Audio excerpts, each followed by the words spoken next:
Welcome to the Essence of Health Tea Time Podcast. I am your host, Dr. Shayla Toombs-Withers.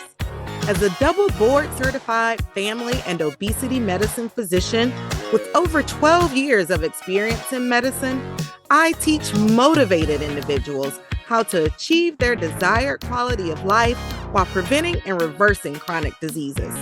It's tea time.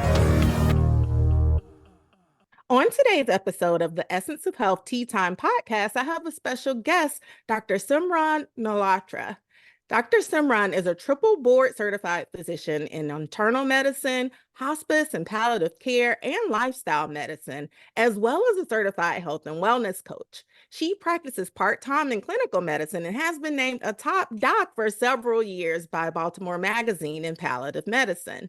In addition to being a diploma of the American College of Lifestyle Medicine, she has also completed the T. Colin Campbell Plant-Based Nutrition Certification, the Chef Culinary Coaching Certification, and the Well Coaches Health and Wellness Certification. On a personal note, Dr. Simran is a mother of two and a BRCA1 previvor with a strong family history of breast and female reproductive cancers and has an encouraging story which she'll share with us today regarding how she's managed this medical history at such a young age. After her own experience as a patient and her professional experiences in palliative care, she founded Wellness by Lifestyle MD, a platform where she aims to educate people, particularly women at high risk of cancer like herself, on the powerful impact that positive lifestyle changes can have on their quality of life and even longevity. Welcome to the show, Dr. Simran. I'm so excited to have you here today. Thanks, Dr. Shayla. I appreciate it. I'm so excited we get to talk again after the Vegan Health Summit. That was so much fun. It was. And so for the audience, you'll have to check out Dr. Simran's page on Instagram. We'll have those links in the show notes so that you can hear the chat that we shared a few weeks ago. Yeah. So we'll start. I want you to share your story with us. Really, what sparked your interest in plant-based nutrition? And just give us your story. So I always say I didn't find lifestyle medicine and plant-based nutrition. It actually found me when I became the patient. So this is like a long story, but in a nutshell, I have a very strong family history of cancer. My mom's a two-time breast cancer survivor. She was first diagnosed with breast cancer at the age of 33. So I was just 13 at the time. Fast forward to when I was doing my medical residency, we lost another dear family member on my mom's side of the family. And that really just set off a whole bunch of flags for me. And we went down the path of genetic testing. We found out my mom carried the BRCA1 genetic mutation, which we can talk about. And shortly thereafter, I was about 26, about to finish residency, decided to get tested. And I also found out I carried the BRCA1 genetic mutation. And so that then led to this whole spiral of doctor's appointments, meeting with oncologists and breast surgeons and genetic counselors and all of that gamut of, what comes with that genetic mutation diagnosis. And the one question that kept coming up for me over and over again, because remember, I was 26, about to get married, still doing my medical residency, didn't have kids yet. And so while I was getting all this information about screening and surgeries and all these things I could do to reduce my lifetime risk of breast cancer, the one thing that kept coming up for me was like, okay, but I'm 26 and I'm not ready to do all these things. So what is it that's in my control that I can do every day to empower myself to reduce my risk of these cancers? And it was just kind of radio silence every single time. All my doctors said, look, you have a genetic mutation. There's lifestyle doesn't matter. There's nothing you can do. And that was extremely disempowering for me because I was also going into palliative care at the time, so taking care of people at the end of life. So I had a high stress, high anxiety job, and I really needed, in order to continue to do my job, I needed something in my life that could help reduce the anxiety that came with being a patient at the same time. And so that's when I went down the rabbit hole and did my own research and became my own advocate and found Dr. Michael Greger, read his book, How Not to Die, probably. I mean, if you've seen the book, it's like this thick. Yeah. And I literally read it and then listened to it on audiobook probably like 3 or 4 times in a matter of just a few weeks. I consumed all of it. And from there, it's just been a path forward. And, my family and I transitioned to a whole food plant-based diet. I now have 2 kids who are fully plant-based since birth, and really, became board certified in lifestyle medicine, all the things that you said. So it's really been a 10-year journey to get to where I am, but I just haven't looked back. Yeah. And that is amazing. It's an amazing journey there. And it's kind of funny because our journeys are, tend to be so similar in a way. And I don't even think we had chatted about this before. So my mom is also a breast cancer survivor. She was not diagnosed as young as yours, and we have not found that she has the BRCA gene, but she was diagnosed when I was in medical school. So similar, it kind of put into my mind, it's like, okay, Yeah. well, me being her daughter, what do I need to do now, to make sure that I'm preventing as much as I can? And so it put that in my mind too. And then after I had my first baby, it was like, yep, I really need to make sure I'm staying healthy, and, led me on my path to plant-based. And it's like you said, for me, I listened to the China study first on audiobook, and then Dr. Greger's. Yeah. And it's so interesting, right? Like, I think we live in this modern world and society and, family, and so many different aspects of our lives have so many expectations of us. And so we just go on this path of the grind, right? Like, Yeah. go to school, get married, have children, get a job, climb the ranks of the corporate ladder. And we just don't stop to think about our health until it hits us in the face that, like, Right. oh man, like, I need to think about this. And that's what I find fascinating about lifestyle medicine, because as you know, and I know, that we don't really learn anything about lifestyle or nutrition science in medical school. And so most doctors and health practitioners that come to this are people that, were affected either as a patient themselves or as a family member, like you said. Mhm. Yeah, so true. And then the other funny thing, my husband always says, he's like, you guys are like evangelists, you plant-based diets. 'Cause what it is like, once you know this, it's like you just can't stop talking about it. You have to tell people. Oh, well, like, the beautiful thing is, because it's not a drug, and like, it's not something that comes with all the side effects and the complications and all the, like, this is the one thing that we do multiple times a day. And there's so much science to prove that it works. And not just that, I tell people, I'm like, okay, if you don't even want to look at the science, just go look at the longest living people in the world in the blue Right. zones and look at the way they eat, right? Mhm. Like, it shows you that this will prevent all of the chronic lifestyle related Right. Yeah. issues Yeah. that Or even, I- I will tell them sometimes, just try it. Give it a try. Even just 2 weeks, give it a try and tell me how you feel. And then, I don't think I've ever had anybody who just gave it a try and was like, oh, I felt awful. They always, say, oh, I felt great. Right, exactly. And Yeah. it's like, you don't realize you're feeling bad until you're not feeling bad anymore. You know Right. what I mean? Exactly. Hmm. So, Yeah. yeah. Yeah. If you're frustrated with your weight, taking more medications than you'd like to, have been told that you are at risk for the development of a chronic preventable disease, or just are not feeling in the best of health, then I'm talking to you. Why? Because you're tired of fat dieting. You know it's time for a change, and you want a sustainable plan to improve your health. If you have found yourself at this place in life, well, I have developed a program that's just for you. It's called The Essence of Health, and it's your prescription for transformation. My goal with this program is to give you the tools needed to create sustainable lifestyle changes within a group coaching setting, along with one-to-one individualized coaching to give you a personalized path to health that's just for you. The benefits are priceless, so join today. Head on over to 𝐏𝐸Hcoaching.com to learn more.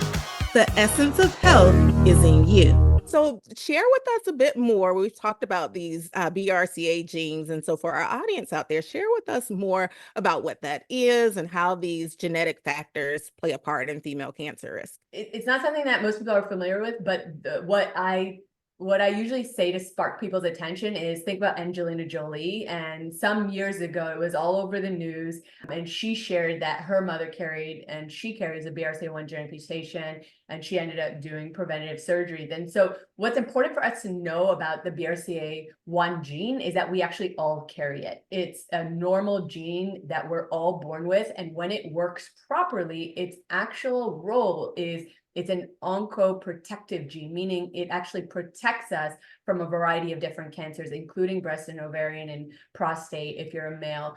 And when you have a genetic mutation in this gene, that's when you are like at a radically increased risk of these cancers. So I'll just say an example, the average woman's risk of breast cancer is about 12% over her lifetime. So that means by the time she's 75. For someone like me who has a genetic mutation in the BRCA1 gene, my lifetime risk, taking into account my very strong family history, was at 26, I was told I have an 87% lifetime risk of getting breast cancer by the time I'm 75. And for ovarian cancer, it was about 50 to 60%. So we're talking about like radically high numbers here. But what's reassuring to know, if you actually look at the statistic from CDC, only about 5 to 10% of the population is affected by a hereditary mutation. So actually, most people that come in with a breast cancer diagnosis don't even have a family history. So I think that's very empowering for probably your audience and just the general population. I think it is important, and I think this is coming out more and more now, especially as there was a recent study published showing that the rates of cancer are increasing in younger people. And, this probably not, like I said, not all like family or hereditary cancers, more lifestyle related things. However, I think it is important for us to figure out, like, do we have a family history, right? And so the only way we can do that is to really recognize the red flags. So you want to start opening that conversation with your family, like who in your mom's side of family or your dad's side of family has had cancer, what kind of cancer, what age were they diagnosed at? And remember, you can inherit a genetic mutation either from your mom's side or your dad's side, because you'll get one gene from each of them. So I think most people think like I only get it from my mom's side, but that's not true. And then the other piece I'll say from the genetic mutation perspective is it's especially important, I think, in ethnic communities, because what we see is that the numbers of known genetic mutation carriers are very low in these communities, but I don't believe it's because they don't exist. I think it's because at least in South Asians, and I know African Americans, we just don't talk about these things. Culturally, right. It's also taboo, right? I remember back when my mom was diagnosed at 13, it almost felt like she dealt with cancer behind closed doors. Like everything was just kind of done, and then no one talked about like holy fragilities, like what's just happened, you know what I mean? So I think, there's an underestimation of the prevalence, but that's because of lack of talking about it, lack of screening. Women of color tend to generally put themselves last. And so we're not even getting basic women's health screening and testing, all of that. But so then, I think, on the other hand, like you're saying, it's so important because the mortality rate is then higher, especially on African American women. That mortality rate is higher, even though the rates are lower.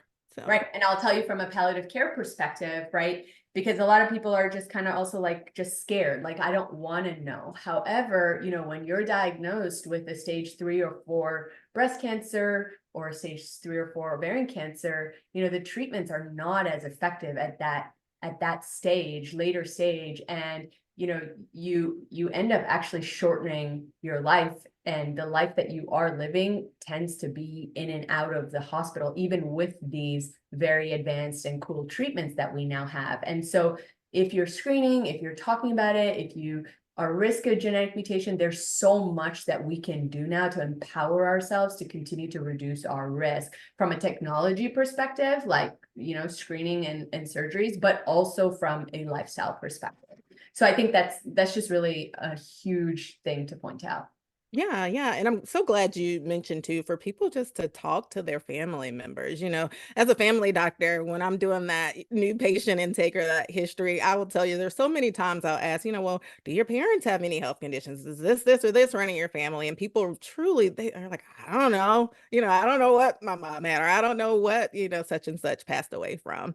But it's so important to, talk to your family members. And if you are a parent or grandparent, start writing stuff down so that people can find it and know this history exists too. Yeah. And I hope for like our next generation, like, with us having these conversations openly, like our children are just it's just going to be normal for them, Yeah. to talk about. So we're breaking these generational gaps, Generational traits. traumas. Right. Exactly. Exactly. Now, putting this into the perspective of nutrition and lifestyle, explain for us how what we eat can specifically impact female-related cancers like breast cancer or ovarian cancer. One thing is for sure, even if your oncologist or your family doctor or your whatever doctor doesn't give nutrition and lifestyle the validation that it deserves because it works to address the root cause of many diseases. What I will say is if you look at all of the major medical societies, so whether it's the CDC, the AICR, which is the American Institute of Cancer Research, the like ASCO or NCCN, which are the major oncology societies, if you actually go to their pages and look at like lifestyle or nutrition dietary guidelines, almost every single one of them will recommend to follow a predominantly whole food, plant-based dietary pattern. That doesn't mean you have to go vegan. That doesn't mean you have to go plant-based, because we're all unique. We all have different needs. And so we may not all be able to follow the same diet. However, what they all recommend when it comes to cancer risk reduction is to follow a predominantly plant-based diet. And there's two reasons. I think, first, cancer is a very complex disease.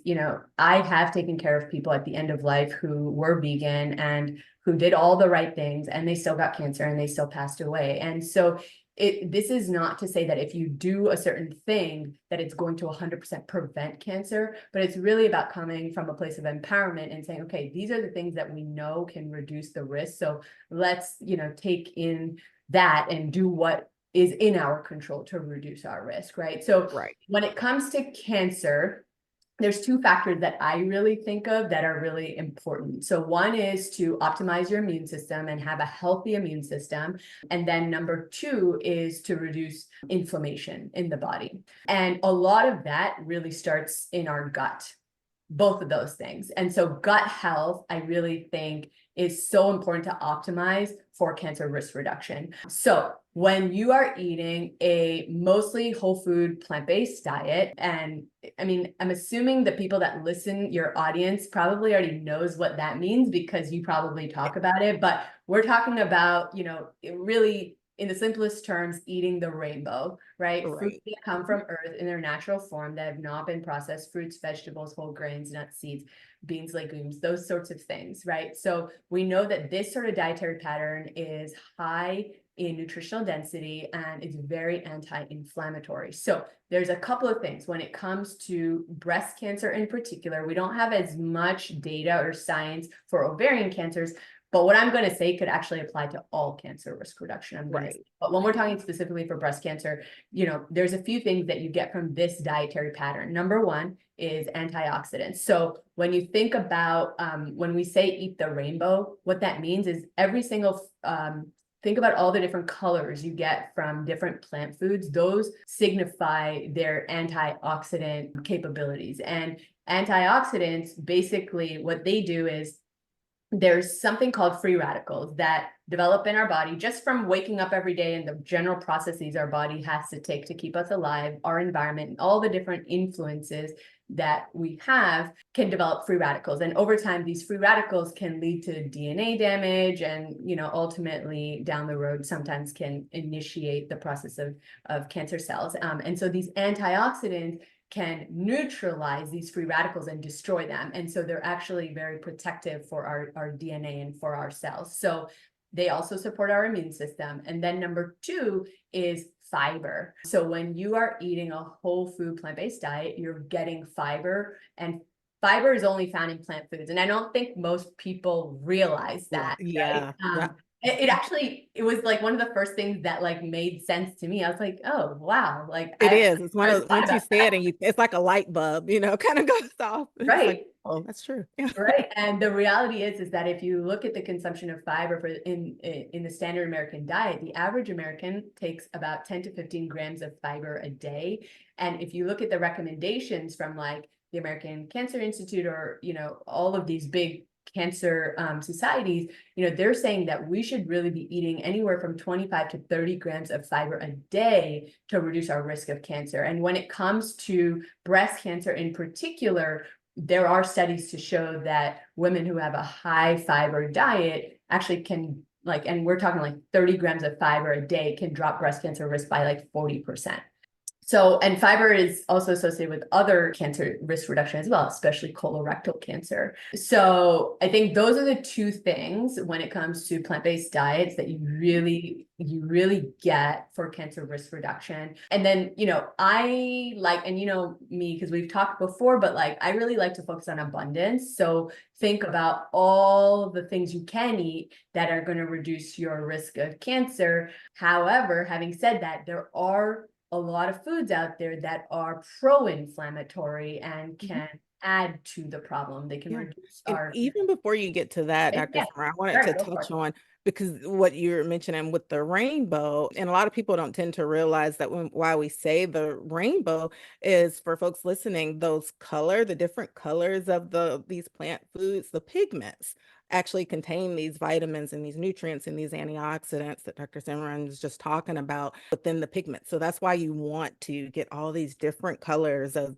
foods on your plate and into your body so that you are getting all of those really good things for you, those antioxidants and those anti-inflammatory properties from the food.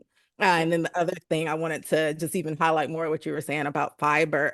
Folks have been listening to this podcast and they already know I'm not a keto person. It's another reason why I say no keto, because you need these carbs. The carbs should be eaten. It's a reason that it's a macronutrient. And fiber is good for us. So another reason to eat these healthful carbs. So your fruits, your vegetables, your whole grains, eat these things because they're helpful for you. Yeah. And I think society and culture and all those things has kind of made carbs the enemy. And so everyone's kind of trying to always limit their carbs for whatever reason, weight loss, metabolic health, whatever, all the things, but it's really about the quality of the carb, right? Exactly. So an apple is a carb, but so is a Twinkie. Right. So, so you have to really look at the quality of the carbs. So when you're eating whole plant-based foods like the apple or all the things that Dr. Shayla just mentioned, you're getting the whole package. So you're getting the antioxidants, you're getting the vitamins and minerals, you're getting the fiber, you're getting protein, you're getting everything packaged in that one food. Whereas when you're eating the Twinkie, this is a highly processed refined carb that has been stripped of all its nutritional value. So you're not going to find any fiber, you're not going to find any vitamins or minerals, you're not going to find any protein, you're not going to find any of the good stuff. And in fact, it's been loaded with refined sugar and added oils and all sorts of ingredients that were made in a factory. A lot of other things you probably can't even pronounce. Right, exactly. Also the flag that you probably don't want to consume it. Yeah. Although I will point out there, because that's the common thing that you see, I feel like on social media, where all these health influencers that are like, oh, don't eat chemical like foods that have chemicals that you can't pronounce. And you have to be careful with that, because it's true when you look at the package of a Twinkie, there's going to be all these like words that you can't pronounce, and those are highly processed chemicals made in a factory or in a lab or whatever. But if you look at all the antioxidants that Dr. Shayla was just talking about, so for example, in carrots, you have beta carotene. In grapes, you have resveratrol. In broccoli, you have isothiocyanate. So, those are all fancy chemical words as well, and they're phytochemicals, plant chemicals.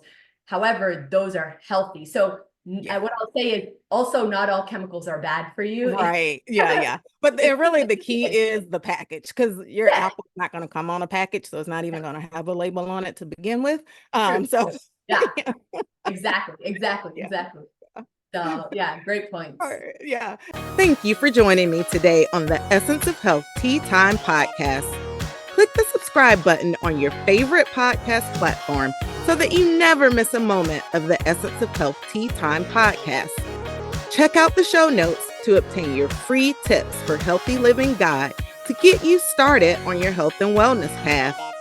Follow me on social media at Essence of Health Wellness Clinic on Facebook, Instagram, and YouTube, and at dr.tw@𝐀𝐢𝐿𝐻WC on TikTok. Interested in becoming a member of the Essence of Health coaching program? Well, head on over to www.𝐏𝐸𝐿Hcoaching.com. The essence of health is in you.